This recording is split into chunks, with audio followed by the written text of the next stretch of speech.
Если приехал ты в город большой, сразу для всех стал ты гость дорогой. Выпил ты чачи и много вина, значит, в Тбилиси послала судьба.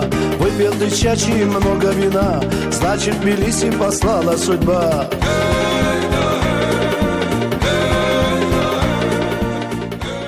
Здравствуйте, мои дорогие подписчики и гости канала. Сегодня суббота, а значит, какие-то рецепты от меня к завтраку, так скажем. Сегодня будем готовить блюдо с очень таким поэтичным, каким-то музыкально звучащим названием, которое называется эларджи. Эларджи – это традиционное грузинское блюдо, я бы даже сказала, блюдо мигрельской кухни. Почему именно его? Я, хоть и родилась и выросла в Москве, очень люблю грузинскую кухню. И мне вообще нравится ходить по ресторанам, изучать разные блюда, кухни. Для меня это, знаете, как такое гурманство, такой поход, как в музее практически. Я всегда пытаюсь понять, из чего это приготовлено. Ну, в общем, творчество для меня это такое. И вот эларджи, когда я один раз увидела в меню, в моем воображении нарисовалось что-то такое совершенно волшебное. Вот. На самом деле это кукурузная каша. Но и кукурузная каша, в моем представлении, это тоже что-то такое очень необычное. Ну, для московского ребенка кукурузная каша, понимаете, да? Ну вот, и я заказала его, и когда мне это принесли, это было, вообще, это что-то такое воздушное, нежное, с тянущимся сыром. Может быть, даже что-то такое где-то французское, но это во мне. Ну вот, и я стала изучать, как его готовить. Нашла всякие рецепты, видео там и так далее. Я все длинно рассказываю, чтобы вы поняли, почему я хочу вам этот рецепт показать. Не отключайтесь, кто только что нашел меня. Ну так вот, я стала изучать, как другие повара грузинские делают этот рецепт. И мне показалось очень долгим. А у меня такой ритм жизни, что я так долго не могу себе позволить. 40 минут там надо стоять над кастрюлей, мешать эту кашу, никуда не отходя. По-моему, это какой-то ужас. Я расстроилась, поняла, что эларджи мне не светит, и моей семье тоже. Да, мамалыга, это, кстати, это тоже одно из названий, да, это кукурузные крупы. Вот, то есть эларджи – это каша из мамалыги с сулугуни. Вот так, постепенно я вам раскрываю рецепты. В общем, в результате я все это доработала, сделала по-своему. Быстро мы приготовим эларджи. Теперь моя семья периодически получает это волшебное блюдо на завтрак. Думаю, что и у вас получится. Поехали? Начнем с приготовления продуктов, которые нам потребуются. Собственно, кукурузная крупа. Да? Вот здесь она у меня, видите, достаточно такая крупная. Белого цвета лучше, но можно и желтую. Кукурузная мука, несколько ложек столовых. Это уже то же самое, да, что и крупа, только, видите, более такого тонкого помола. Сулугуни. Желательно сыр, чтобы был достаточно мягким, упругим и сочным. И хорошо, естественно, плавился. Я беру на рынке. Я думаю, что и в магазинах сейчас бывает, можно встретить хорошие сулугуни. Помидорки. Кинза и петрушка, это для украшения, оливковое или сливочное масло, кто как больше любит, соль и перец. Мамалыга сама. Мамалыга — это у нас с вами перетертая кукуруза. Вот она бывает, хочу вам специально показать, желтенькая, в основном кукурузная крупа она называется. Продается в магазинах в основном желтенькая, вот такая. Вот. Но из желтенькой тоже можно нормально получается, но еще лучше получается из беленькой. Я беленькую покупаю у нас на Преображенском рынке, можно, наверное, на каком-то другом рынке, у грузинской женщины. Мы у нее уже много лет покупаем сулугуни и крупу. Далее мы с вами берем кастрюльку. Да, вот еще хочу вам показать такой лайфхак. Это на самом деле еще из советских времен пришло. Сейчас мало кто этим пользуется, по-моему, но вообще вещь супер. Вот у меня обычная газовая плита, видите? Это маленькая конфорка, да, и вот есть большая. Вот даже на маленькой конфорке, если мы с вами сделаем самый маленький огонь, то все равно этого недостаточно, да, когда нам нужно что-то томить или что-то, чтобы совсем так чуть-чуть булькало, не кипело, да, и вот в том числе и мамалыга.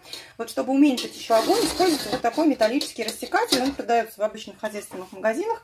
Может, уже кто-то использует, тут нет, он у меня такой вид уже бывалый, так скажем, обгоревший достаточно.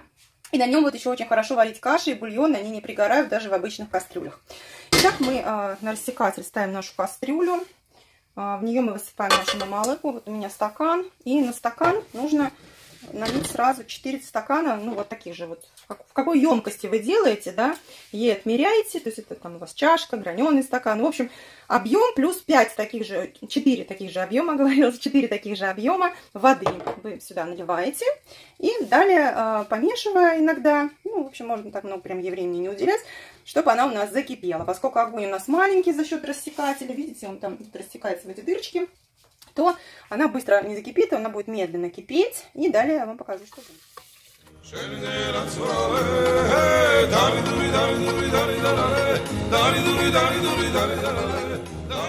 Прошло у нас порядка 20 минут. Наша каша закипела. И сейчас она кипит. Вот хочу показать, что у нас тут внутри происходит. Видите, кукурузное зерно очень разбухло. Вот оно уже, видите, какой консистенции.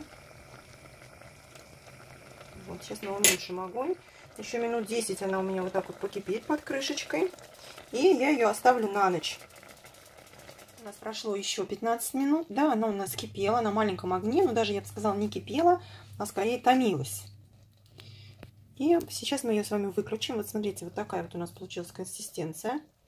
Крупа уже достаточно мягкая, вот за счет того, что она у нас была на рассекателе, да, ну и если, или у кого-то это может быть кастрюля с толстым дном, но за счет этого она никуда у нас не прижарилась, да, не приварилась, и нам не нужно было стоять ее и мешать все это время. Вот консистенция вот такая. Ну что, а теперь до утра оставим ее в покое, пусть поспит. Заварила кашу мы готовим в 2 этапа. Мы с вами на ночь запарили крупу, заварили ее. Сейчас уже наступило утро. Крупа у нас спала вместе с нами. И утром мы с вами получили вот такую консистенцию в кастрюле. Видите? Она, можно сказать, практически откалывается. Пусть это вас не пугает. Вот в этот момент вы уже можете определиться, в зависимости от состава вашей семьи, нужно вам вот такое количество, да, каши, или можно сделать половину. Я обычно ее использую как заготовку, то есть она прекрасно хранится в холодильнике до нескольких дней. И можно потом ее брать вот на сковородку, и дальнейшие процессы, которые сейчас вам покажу, делать уже утром достаточно быстро. Что касается консистенции, если вы ее попробуете, да, то крупа уже мягкая и внутри тоже. То есть крупинки еще упругие, но уже и внутри тоже они достаточно мягкие. Это правильно. Теперь мы берем сковородку, разогреваем ее. Можно на нее сделать чуть-чуть оливкового масличка, можно чуть-чуть сливочного. Ну, кому как нравится. Да? Сейчас мы это делаем пока на большом огне. И вот те процессы, которые в традиционных рецептах занимают у людей там по 40 минут, по часу, они мешают в кастрюле эту кашу, мы за счет того, что мы заварили кашу на ночь, да, то есть она у нас тогда, помните, там порядка 20-30 минут без нашего участия варилась, потом она у нас чуть-чуть кипела под крышкой, мы при этом занимались другими делами, каша жила своей жизнью. Ночью она отдохнула, и сейчас мы с утра практически готовую кашу положим на сковородку, смазанную маслом. Добавим в нее чуть-чуть воды и добавим в нее нужное количество муки. Муку в Эладже добавляют во всех рецептах. Она как бы связывает всю эту композицию и делает ее более текучей, что мы тоже и проделаем.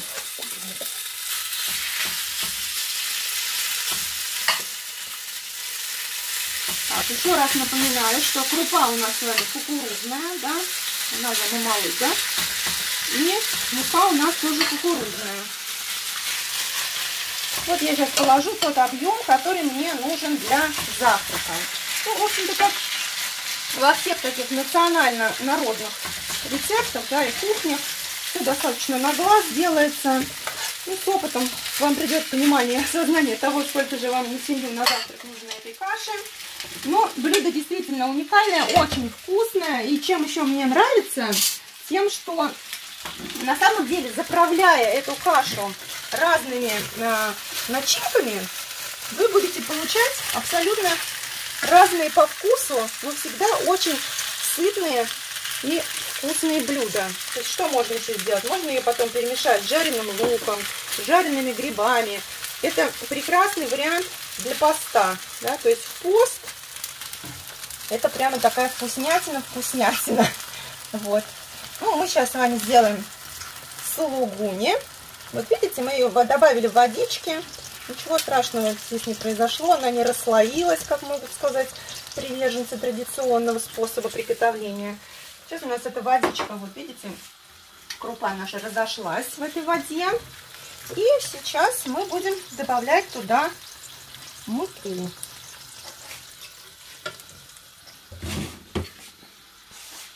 Муку мы вводим вот так вот постепенно. Ну, я думаю, что вот на это количество 2 ложек будет вполне достаточно. Сейчас мы огонь уменьшим. И вот смотрите, сейчас мука будет завариваться.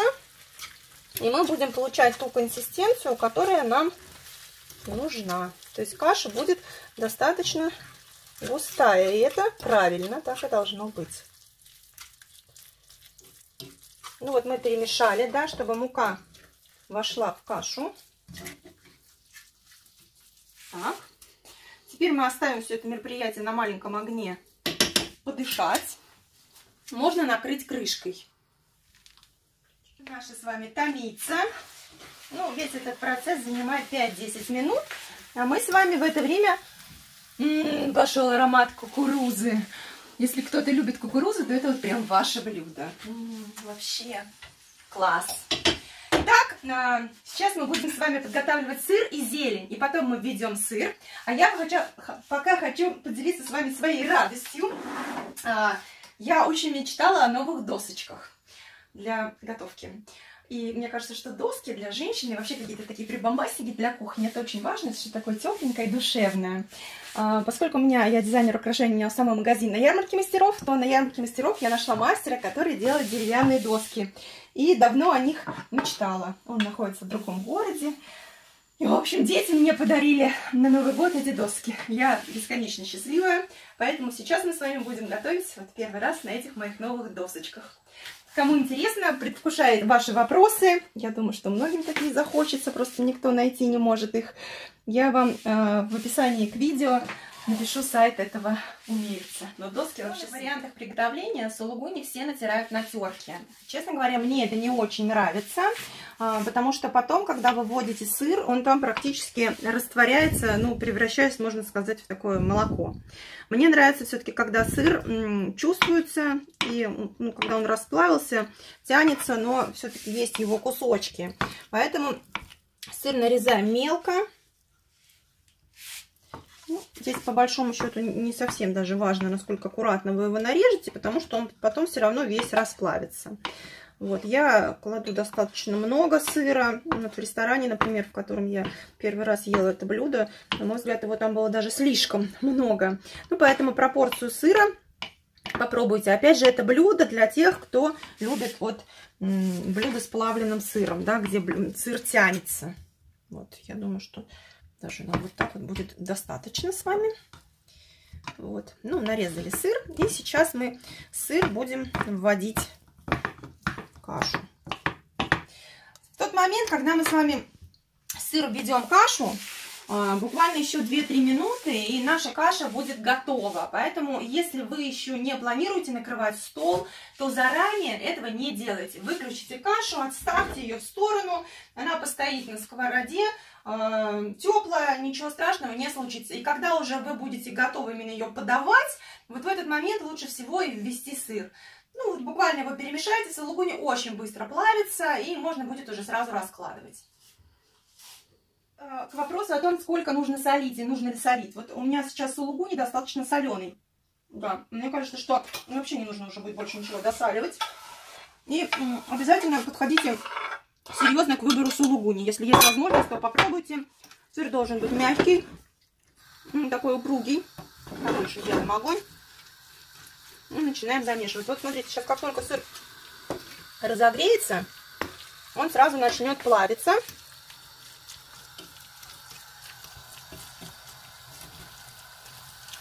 Вот видите, уже пошли первые ниточки, потому что это волшебные сулугуни, уже проверенные мною годами. Ну, если вы хотите сделать какую-то адаптацию блюда, там попроще, можно в конце концов и не сулугуни положить, а какой-то сыр, который плавится. Просто будет чуть-чуть другой оттенок вкуса, но это тоже не страшно. И повторюсь, что крупу не обязательно брать белую, можно и обычную желтую из магазина, тоже получается вкусно. Вот теперь, пока наш сыр здесь немножко доходит, мы порежем зелень. Я использую петрушку с кинзой. Ну, у меня кинза прямо ассоциируется с грузинской кухней. Мы ее все очень любим дома. Ну вот опять же в традиционных вариантах приготовления я не видела, что грузины так делали, но мне очень нравится.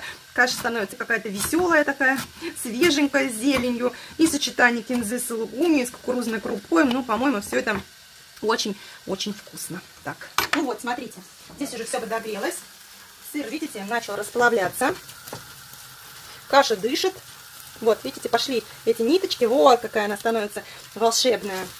И у нее изумительный вкус. Может быть, она на вид не какая-то там необычайная, но вкус. Вот, все, в этот момент можно выключать, да, и нашу кашу раскладывать. Опять же, когда я смотрю традиционные там способы приготовления вот в интернете, все почему-то кладут ее мокрым блюдцем. Ну, на мой взгляд, это странно. Она отлично кладется и просто ложкой. Поэтому берем ложку, кладем кашку. Вот, кладем от души, видите, абсолютно нормально, она кладется обычной сухой ложкой. Когда кашка немножко остынет, у нее будет более упругая консистенция. Сыр еще дойдет в тарелке. Ну, повторюсь, что мне нравится, что он там немножко присутствует. И вот я предлагаю вам украсить вот так вот щедро зеленью. Кинза с петрушкой. Ну, вот сейчас зима, поэтому у меня, к сожалению, были вот только вот такие помидорки. Да? Давайте сделаем еще вот так вот красиво помидорки, чтобы у нас аппетитный получился такой вид. Вот, смотрите. Можно поперчить.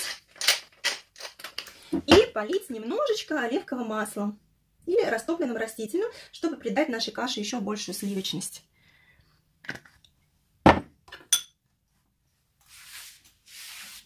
Ну, а теперь, наверное, можно пробовать.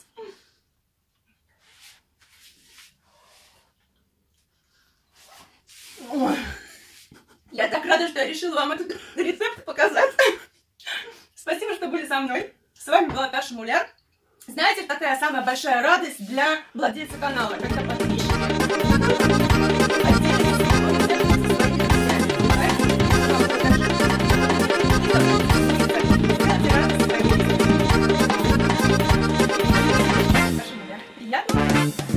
Если ты хочешь чачи с вином и запивать это все коньяком, хочешь ты рыбу и хочешь икру, значит пора тебе ехать в Москву. Хочешь ты рыбу и хочешь икру, значит пора тебе ехать в Москву.